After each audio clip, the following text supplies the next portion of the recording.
The muscles of upper girdle. First muscles. We will observe them here.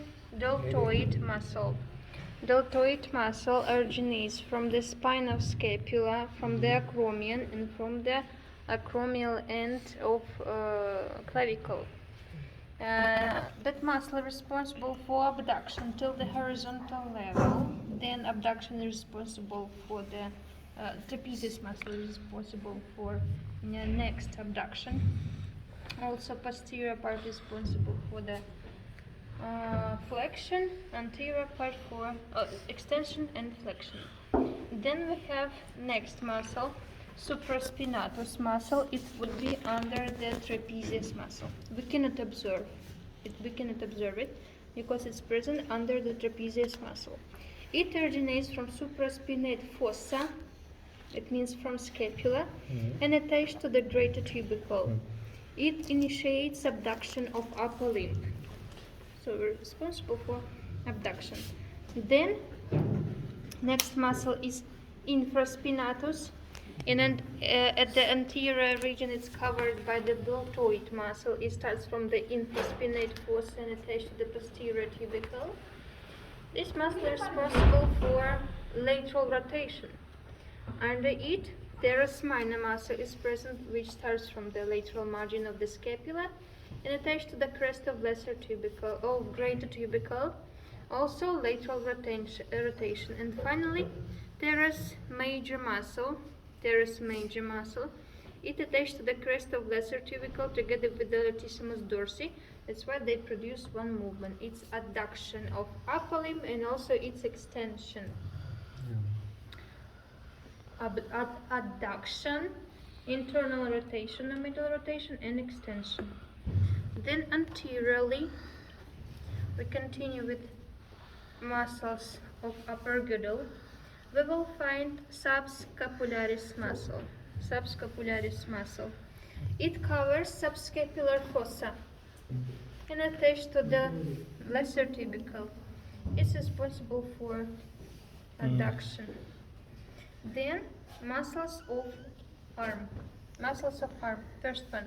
The muscles of arm are divided into muscles of anterior group and of posterior group.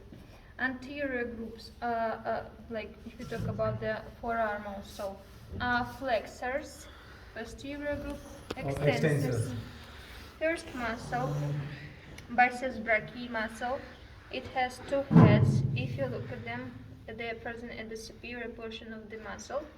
It's a long head and short head. Short head starts from the coracoid process, but long head is present in the intertubercular synovial sheath. It's present in the cavity of the shoulder joint and starts from the supraglenoid tubercle. These two heads form one belly, which attached to the tuberosity of the radius, radial tuberosity. Function, flexion and flexion of shoulder, a joint of elbow joint. Under the short head of the brachialis, biceps brachii muscle, you will find coraca brachialis muscle. Coraca brachialis muscle from the coracoid process to the upper portion of the humerus. It's responsible for adduction, flexion, and middle rotation. Can be written in the book. Then brachialis muscle. Brachialis muscle is present under the belly of the biceps brachii muscle. It originates from anterior aspect of the humerus and attached to the tuberosity of ulnar. Ulnar tuberosity. It produces movements only in the elbow joint. Movements, flexion, only flexion. Then posterior group. Posterior group includes two muscles. First one is triceps brachii muscle, consists of three heads. Long head, you can see it, long head attaches to the intraglenoid tubercle. Then laterally to it, a lateral head. It starts from the humerus above radial groove. And medial head, which starts from the humerus but under the radial groove. All thickness of muscle attached to the olecranon. Muscle is responsible for extension of elbow joint, and because of long head, which originates from the infraglenoid tubercle, it produces also extension and adduction, if you remember, in the shoulder joint. That's all about the muscles of upper girdle and upper limb. Muscles of that areas are not so difficult, but there is topography. Let's start with the axillary cavity. Axillary fossa, it's your armpit. Yes, you know armpit, I hope.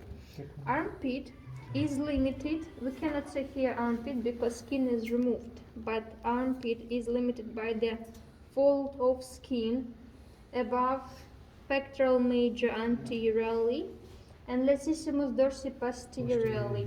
Like between these two folds of skin, you have your armpit. Yes. Medial and lateral discontinuation of their lines of that folds. If you remove skin, subcutaneous tissue, fatty tissue, fascia, lymphoid nodes, you will see axillary cavity. This is axillary cavity. Yes, but it's only after removing all structures. You will see axillary cavity. Axillary cavity has inlet, like inlet, outlet, and walls of the axillary cavity. Inlet is limited only by bones. Do we have skeleton? Yes, exactly. In the front, by the scapular back, and by the first rib.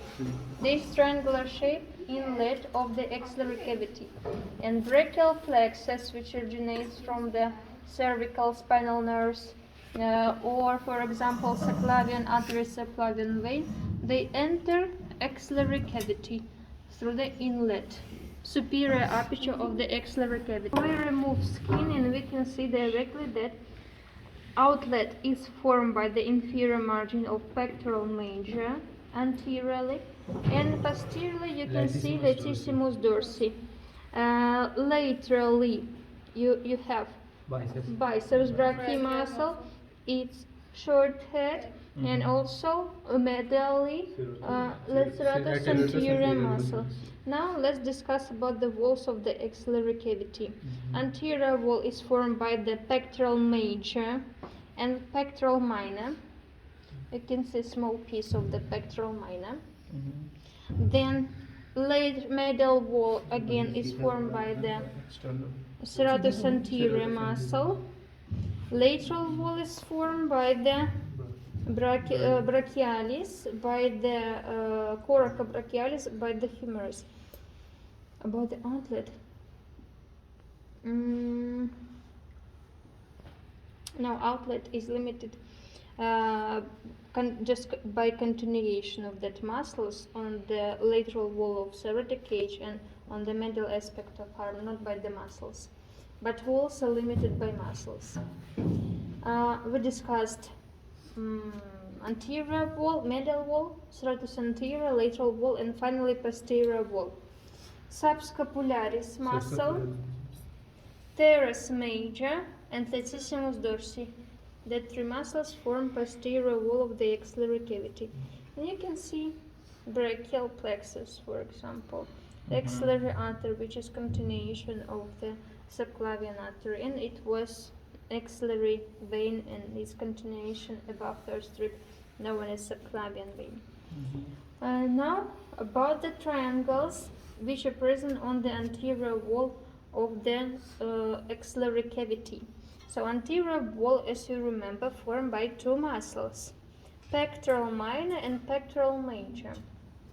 First triangle, known as clavipectoral triangle, it would be between the clavicle, but clavicle is removed, you can see on the small part of it, where it forms acromioclavicular joint, it would be here. So between the clavicle and superior margin of the pectoral minor, clavipectoral triangle is present. You see the triangle. Then let's imagine full pectoral minor muscle. Pectoral minor muscle form pectoral triangle, like shape, its proper shape form pectoral minor triangle. And finally, subpectoral triangle is between inferior aspect of the pectoral major and inferior margin of pectoral minor, another triangle of axillary cavity. According to these triangles, we distinguish three portions of the axillary cavity. And posterior wall of the axillary cavity, where we have trilaterum and quadrilaterum. Three, it means trilaterum, and quadrilaterum.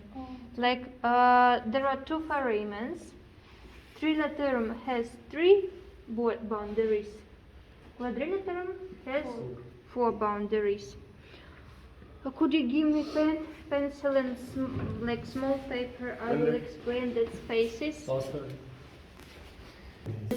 Quadrilaterum space and trilaterum space. Let's limit them. Quadrilaterum space is limited by the subscapularis muscle superiorly, teres major inferiorly, medially by the long head of triceps brachii, and laterally surgical neck of humerus. Trilaterum space by the subscapularis, teres major, and laterally we have that long head of triceps brachii muscle. That quadrilaterum, stop it, don't touch it. Quadrilaterum space is for axillary nerve and posterior circumference artery of humerus. Trilaterum space is for subscapular nerve. Sorry, it's not subscapular nerve, it's for circumference scapular artery. Spaces posteriorly, but it's better if you demonstrate them from anterior aspect, because vessels and nerve enter them, they pass through the foramens anteriorly. So here we will see that spaces. Before that we should abduct upper limb, and you will see this is long head of triceps brachii muscle. Do you see? Long head. So this is its origination. Medially and laterally and medially to it, you will see foramens. So this foramen, do you see? Quadrilaterum space, and it's laterally to it. And trilaterum space, you see? Just medially and laterally to it, you should find long head of triceps brachii, medially to it, trilaterum space, lateral to it, quadrilaterum space are present. That's all about the topography of the axillary cavity, and finally topography of arm. Here we distinguish, anteriorly we distinguish two grooves, a lateral bicipital groove and medial bicipital groove. Lateral bicipital groove superficially contains only lateral subcutaneous superficial vein of the upper limb. It's known as cephalic vein. Medially, medial bicipital groove contains a lot of structures such as brachial artery, median nerve, ulnar nerve, median cutaneous nerve of arm or forearm, brachial veins. So a lot of structures, lots of them. That grooves, you can say about their boundaries that lateral bicipital groove is between long head of biceps brachii and brachialis muscle. Medial bicipital groove between the short head and brachialis muscle also.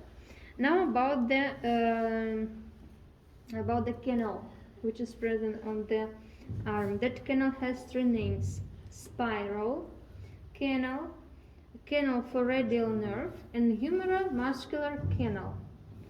So as you remember, posteriorly humerus contains groove for radial nerve, and posteriorly we also have triceps brachii muscle. So that canal is limited by the triceps brachii muscle and humerus. That's why canal known as humeral muscular canal. To be exactly, then we have groove for radial nerve, and it's limited from the talking about the triceps brachii muscle. Medial and lateral head limit that canal, because lateral head starts above that groove, medial under it. And also you should be able to demonstrate inlet. It's between triceps brachii and brachialis muscle. You can see the thickest nerve of the brachial plexus is radialis. It enters that canal. It's present superiorly and medially. An outlet of that canal present laterally at the lower portion of the forearm between brachialis and brachioradialis muscle. It's our next topic. Here you can see the radial nerve.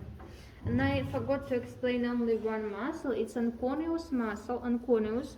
It's present at the region of the elbow joint between the lateral condyle and olecranon. Function is extension. This muscle. How do you pronounce this half? Covers the control. That's all. It doesn't cover. Oscar.